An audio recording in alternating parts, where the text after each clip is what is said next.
और बुलेटिन में सबसे पहले बात सिमडेगा में खेले जाने वाले 11वें national hockey sub junior championship की, जहां खिताब पर जीत के लिए झारखंड की भिड़ंत हरियाणा के टीम से होगी। सिमडेगा में चल रहे 11वें national hockey sub junior championship का फाइनल जो है वो झारखंड और हरियाणा के बीच आज 3 बजे से खेला जाएगा। अब तक के मैच में झारखंड और हरियाणा की टीम अपराजित रही है, वहीं विरोधी टीम उनके खिलाफ एक भी गोल नहीं कर पाई। आज के फाइनल मैच को भव्य बनाने की पूरी तैयारी की गई है। आज के मैच को जीतकर झारखंड की टीम इस चैंपियनशिप को जीतने के लिए पूरा जोर भी लगाएगी, वहीं उसे हरियाणा की टीम से कड़ी चुनौती भी मिलने की उम्मीद है।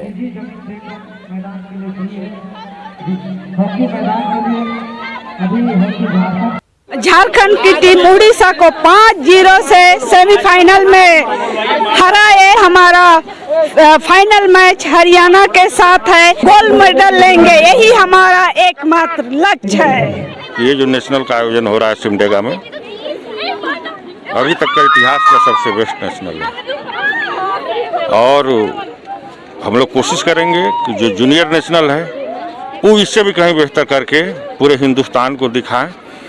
और मैं आप लोग को सबसे बड़ी चीज़ ये बता देना चाहता हूँ कि ज़िंदगी में या हॉकी इंडिया या कोई भी नेशनल हुआ है, पहली बार ऐसा वर्ल्ड हॉकी फेडरेशन FIH इतिहास में पहला ऐसा नेशनल है जिसको 194 कंट्री में लाइव कर रहा है।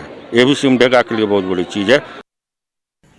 10 मार्च से शुरू हुआ हॉकी का महाकुंभ आज अंतिम पड़ाव में पहुंच चुका है। आज 3 बजे से झारखंड और हरियाणा के बीच फाइनल का मुकाबला होना है। सारी तैयारी मैदान में कर ली गई है।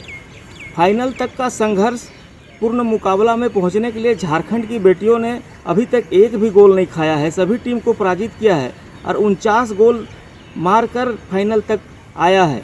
उसी तरह हरियाणा की टीम ने 82 गोल किया है, एक गोल भी किसी टीम के साथ नहीं खाया है और आज फाइनल का मुकाबला होना है। सारी तैयारी हो चुकी है। आप देख सकते हैं कि मैदान में जो प्राइज डिस्ट्रीब्यूशन करना है उसके लिए बोर्ड बनाया गया है, बैठने के लिए बच्चों के लिए कुर्सियां लगाई गई है। उधर हरियाणा की टीम के कोच अपनी टीम को कुछ दिशा निर्देश दे रहे हैं फाइनल के लिए और सारी तैयारी मैदान पर आप देख रहे हैं। चारों तरफ टेंट लगे हुए हैं, कुर्सियां लगी हुई है, मंच बन गया है, मंच में पूरी तैयारी है। मंत्री को यहाँ आना है, अभी तक ये तय नहीं हुआ है कि मंत्री यहाँ आएंगे या नहीं आएंगे, पर तैयारी पूरी है मंत्री के आने की और स्वागत करने के लिए और फाइनल मुकाबला को कराने के लिए। सिमडेगा में आज जो फाइनल होगा वो भव्य होगा। झारखंड की बेटियां खेलेंगी, शेर की तरह खेलेंगी, क्योंकि अभी तक उन्होंने एक भी गोल नहीं खाया है। हरियाणा की बेटियां भी एक गोल अभी तक नहीं खाई है। तो आप समझ सकते हैं कि कितना बड़ा आयोजन होना है। ये सब जूनियर नेशनल मैच हो रहा है जो पहली बार सिमडेगा में हो रहा है और सिमडेगा के लोग इस मैच को देखकर शुरुआती दिन से ही रोमांचित हैं और आज जो रोमांच का दौर है वो चरम सीमा पर होगा। जो दर्शक होंगे उनकी उत्साह आप समझ सकते हैं, सिमडेगा का उत्साह समझ सकते हैं। सिमडेगा से न्यूज़ 18 के लिए श्री राम। और चलिए एक नजर डालते हैं हॉकी चैंपियनशिप में झारखंड के अब तक के सफर पर। तो देखिए, पहले मैच में गुजरात को झारखंड ने 17-0 से हराया, महाराष्ट्र को 10-0 से हराकर क्वार्टर फाइनल में पहुंची। क्वार्टर फाइनल में दिल्ली को 16-0 से हराया और इसके बाद देखिए सेमीफाइनल में उड़ीसा को 5-0 से शिकस्त दी है।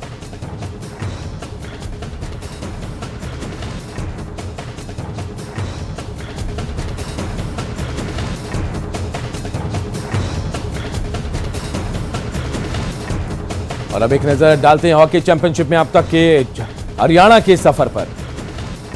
हरियाणा ने पहले मैच में राजस्थान को 30-0 से हराया, बड़ा अंतर। इसके बाद उत्तराखंड को 19-0 से हराकर क्वार्टर फाइनल में पहुंची हरियाणा की टीम। इसके बाद क्वार्टर फाइनल में तमिलनाडु को 23-0 से हराया हरियाणा ने। इसके बाद सेमीफाइनल में देखिए उत्तर प्रदेश को 10-0 से शिकस्त दी और आज फाइनल में मुकाबला झारखंड से होना है। और अब बात बढ़ते कोरोना मामलों की। आवश्यक सूचना, देश में कोरोना के मामले फिर बढ़ रहे हैं। होली नजदीक है और दूसरे राज्यों से लोग अपने घरों तक पहुंच रहे हैं।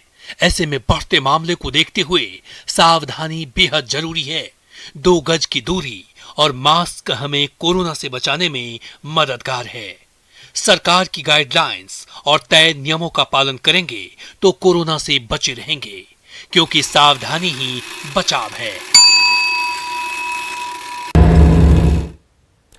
झारखंड में भी कोरोना के मामले तेजी से बढ़ रहे हैं। पिछले 5 दिनों की बात करें, जो आंकड़े बता रहे वो हैरान करने वाले। 17 मार्च की बात करते हैं। देखिए, 17 मार्च 2021 को 82 मामले सामने आए, 16 मार्च को 76 मामले, 15 मार्च को 67, 14 मार्च को 61, 13 मार्च को देखिए 43 मामले सामने आए। तो तेजी से आंकड़े झारखंड में भी बढ़ रहे हैं और ये कोरोना लोगों को एक बार फिर डरा रहा है।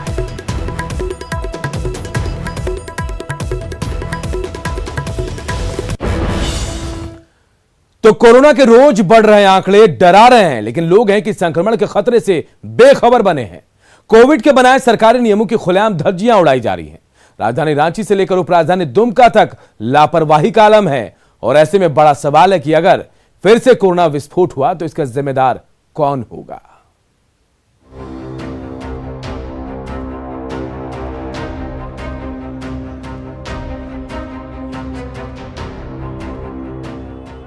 ये तस्वीरें राजधानी रांची की है।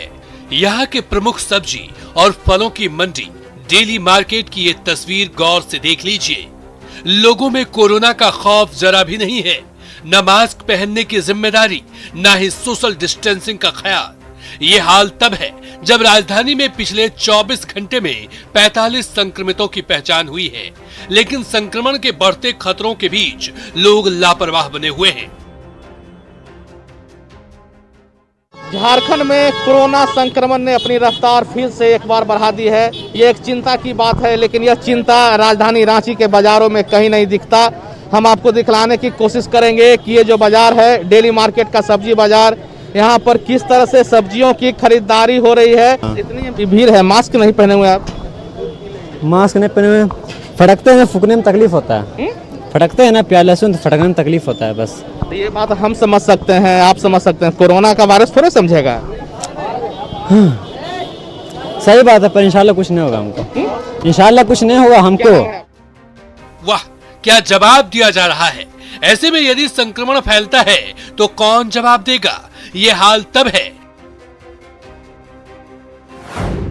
जब झारखंड में तेज हो रही है कोरोना संक्रमण की रफ्तार। रांची के साथ जमशेदपुर में भी कोरोना का कहर। रांची में 45 जबकि जमशेदपुर में 18 संक्रमित मिले। कल झारखंड में मिले 76 नए कोरोना संक्रमित। राजधानी के बाद अब उपराजधानी दुमका की बात कर लेते हैं। यहाँ के बस अड्डे का ये नजारा देखिए, कैसे लोग बेपरवाह बने हुए हैं। न मास्क न सोशल डिस्टेंसिंग का ख्याल। तेजी से बढ़ रहे कोरोना के प्रकोप से कैसे बचेंगे, ये बड़ा सवाल है। अब जरा बाबा नगरी देवघर की बात भी कर लेते हैं। यहाँ भी सार्वजनिक स्थानों पर सोशल डिस्टेंसिंग का पालन नहीं किया जा रहा है। लोग मास्क और सैनिटाइजर जैसी जरूरी नियमों को ठेंगा दिखा रहे हैं। इस बीच कोरोना फिर से डराने लगा है, लेकिन लोग हैं कि डरने को तैयार नहीं।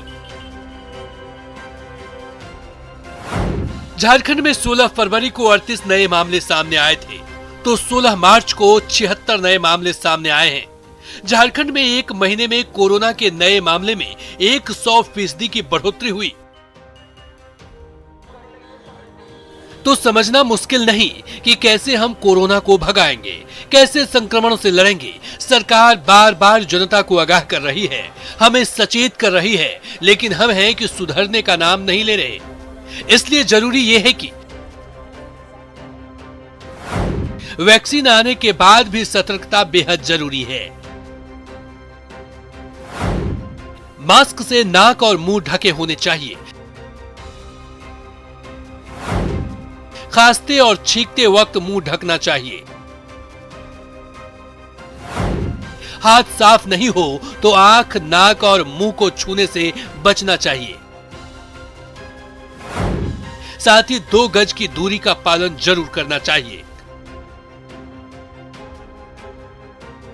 लापरवाही की इन तस्वीरों से सबक लेते हुए हमें न सिर्फ सतर्क रहने की जरूरत है, बल्कि खुद एहतियात बरतते हुए समाज को भी संक्रमण से दूर रखने की बड़ी जिम्मेदारी हम पर है।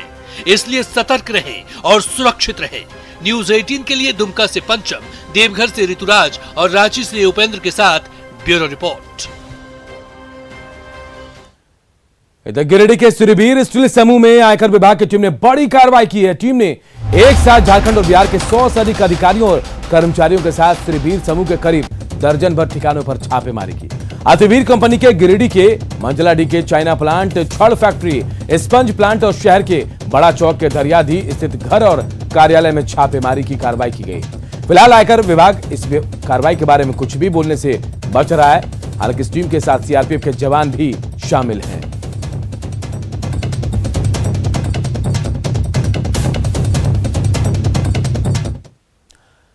संक्रमण काल में स्कूली शिक्षा को जारी रखना एक बड़ी चुनौती साबित हो रही है। राजधानी रांची के सरकारी स्कूलों में 8वीं से 12वीं कक्षा तक की पढ़ाई जोरों पर है, लेकिन स्कूलों में जारी पढ़ाई के बीच सरकारी गाइडलाइंस का आखिर पालन हो रहा है तो कितना, इस रिपोर्ट से जानते हैं।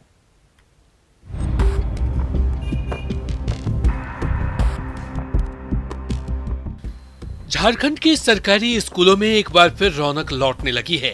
8वीं से लेकर 12वीं तक के छात्र सिलेबस पूरा करने में जुटे हैं, लेकिन इन तमाम कोशिशों के बीच सरकारी स्कूलों की व्यवस्था आड़े आती नजर आ रही है। न्यूज 18 की टीम ने जब शहीद चौक के पास स्थित मारवाड़ी +2 उच्च विद्यालय की पड़ताल की तो वहां कक्षा में छात्र छात्राओं के बीच क्लास में सामाजिक दूरी लापता नजर आई। अधिकतर कक्षाओं में एक बेंच पर 2-2 छात्र बैठे नजर आए। गाइडलाइंस में तो और थोड़ा सा दूरी बना के रखना है, लेकिन ये सरकारी स्कूल और यहाँ इतने अधिक बच्चे हैं कि हमने यहाँ रोस्टर प्रणाली अपनाया हुआ है, जहाँ हम लोग ऑल्टरनेट डेज करके स्टूडेंट्स को बुला रहे हैं और उस हिसाब से बैठा रहे हैं। क्लास सैनिटाइज किया गया है, जितना दूरी में एक बेंच पे 2-2 जन करके बैठा रहे हैं और भीड़ कम हो, यही हम लोग कोशिश कर रहे हैं। गाइडलाइंस में तो दिया गया, हम लोग 2 फेज में बच्चे को बुलाते हैं। हमारे यहाँ काफ़ी ये है, स्ट्रेंथ है बच्चे का, तो अल्टरनेट डे करके 1 to 45, हाँ जैसे मंडे को आया, ट्यूसडे को आया 46 to 90 ऐसे करके, तो ऐसे ही व्यवस्था की गई है बैठने की। अब खुद पे डिपेंड करता है। मैम लोग तो सबको बोलती है मास्क लेके आने, अब जिसके पास मास्क छूट जाता है कभी कभी गलती से, वो यहाँ से कैसे हम लोग से मतलब पैसा अरेंज करके बाहर से मास्क लेके आ जाता है, और नहीं तो बिना मास्क के क्लास में तो उसको नहीं बैठने दिया जाता है। स्कूलों में 8वीं से 12वीं तक के छात्रों की बढ़ती संख्या को देखते हुए उन्हें रोस्टर के हिसाब से रोल नंबर के अनुसार बुलाया जा रहा है। बावजूद इनके कक्षाओं में भीड़ से संक्रमण का खतरा भी गहराता नजर आ रहा है। इस तरह से बैठना चाहिए सर, मतलब एक बच्चा इस बेंच में तो दूसरा उस तरफ में, क्योंकि ये 12 कॉमर्स है, 12 क्लास है और एग्जाम में नज़दीक है इन लोगों का, और व्यवस्था मतलब क्लासरूम बड़ा नहीं है, तो इस हिसाब से हम लोग बैठाए हैं बच्चों को। बच्चों की उपस्थिति को ध्यान में रखते हुए बहुत ज़्यादा प्रेजेंस हो रहा था 9th और 11th क्लास में, तो 16 तारीख से आधे बच्चों को बुला रहे हैं और कोशिश करते हैं कि उनके बीच में डिस्टेंस मेंटेन रहे। वहीं रांची के अपर बाजार स्थित शिव नारायण मारवाड़ी +2 हाई स्कूल की बात करें तो यहाँ स्कूल की एंट्री गेट पर ही कूड़े का अंबार नजर आया। वहीं स्कूल के भीतर भी छात्राओं के बेंच पर बैठने का नजारा दूसरे सरकारी स्कूलों की तरह ही दिखा। हालांकि प्रिंसिपल ने छात्राओं की बढ़ती संख्या को लेकर इसे अपनी मजबूरी बताया। कोशिश की जाती है कि 2-2 मतलब करीब 2-2 बच्चे एक बेंच पे बैठते हैं, क्योंकि अगर एक बैठाएंगे तो नहीं होगा, तो बहुत कम हो जाएगा, इसलिए 2-2 कोशिश करते हैं कि पूरा मानक मंडल को हम लोग पालन करें, बल्कि करते भी हैं। पढ़ाई को लेकर स्कूलों में लौटी रौनक जहां सुखद एहसास कराती है, वहीं क्लास में गाइडलाइंस की अनदेखी संक्रमण के खतरे का डर भी पैदा कर रही है। अभी सतर्क और सचेत रहकर सुरक्षित माहौल में शिक्षा मुहैया कराना प्राथमिकता है। इसलिए जरूरी है कि स्कूलों में पर्याप्त सुविधा उपलब्ध कराने के साथ ही कोरोना पर जारी गाइडलाइंस का भी कड़ाई से पालन किया जाए। न्यूज 18 के लिए रांची से संजय कुमार सिन्हा की रिपोर्ट। राज्य में कोरोना के बढ़ते मामलों को देखते हुए आज से मास्क चेकिंग अभियान चलाया जाएगा। इस संबंध में स्वास्थ्य विभाग की ओर से सभी जिलों के उपायुक्तों को निर्देश दिया गया है। इस दौरान अगर कोई बिना मास्क पकड़ा जाता है तो उनके खिलाफ नियम अनुसार कार्रवाई की जाएगी। स्वास्थ्य सचिव ने राज्य में कम जांच पर नाराजगी जताते हुए जांच में तेजी लाने का निर्देश दिया है। रांची डीसी ने साफ कहा कि अगर नियम तोड़ते कोई पकड़े जाएंगे तो उन पर कड़ी कार्रवाई होगी। कई सारे शॉप्स और खुले बाजार और हाट में भी चेकिंग की जाएगी और जनता से अपील की जाएगी कि वो लोग मास्क पहने और अगर वायलेशन किया जाए तो दुकानदारों के द्वारा, इस्टेब्लिशमेंट के द्वारा और खुले में कोई संस्था के द्वारा उन सभी पर डीएम एक्ट के अंतर्गत और सीआरपीसी और आईपीसी के तहत भी उस पर कार्रवाई की जाएगी। तो मैं सभी से अनुरोध करूँगा कि हमें कार्रवाई करने के लिए मजबूर ना करें और कृपया करके आप लोग मास्क अवश्य पहने, सोशल डिस्टेंसिंग का पालन अवश्य करें। मानव तस्करी का घाव झारखंड प्रदेश के लिए अब नासूर बन चुका है, लेकिन प्रदेश के मासूमों के दलाल पर नकेल कसने के लिए एंटी ह्यूमन ट्रैफिकिंग सेल ने बड़ी तैयारी कर ली है। तो मानव तस्करों ने भी सुरक्षा एजेंसियों की आंखों में धूल झोंकने के लिए नए रास्ते अपनाने शुरू कर दिए हैं।